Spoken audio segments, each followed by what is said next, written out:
भैया हो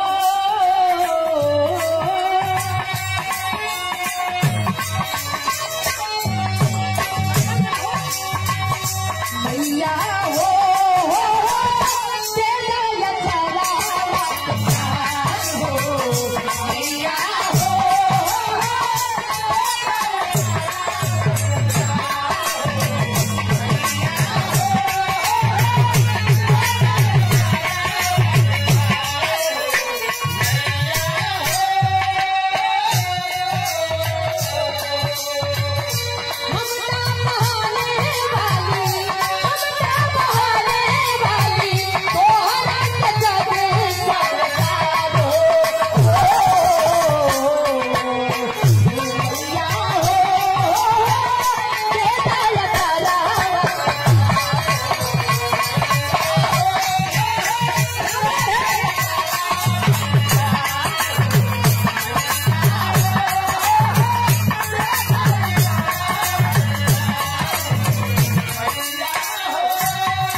बोल पा रहे हैं।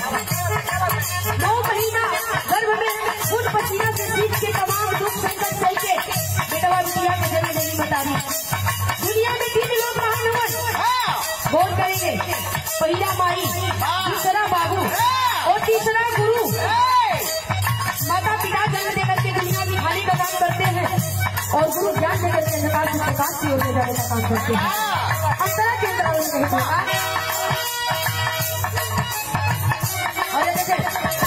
आप गार्जियन महोदय एमडी अनिल सिंह महोदय की ओर से दोबारा 500 रुपए का सम्मान कोटि कोटि बना सबके प्रणाम हो। एक बार फोन गई हमन के शेषनाथ यादव जी के देखरेख में 15वां कार्यक्रम रहा 2 तारीख के साथ। आज फोन कही कि आवेश हमन के हाजिर वाली हमन के प्यार दुलार बस आपसे बात आई और हाल ही में गार्जियन महोदय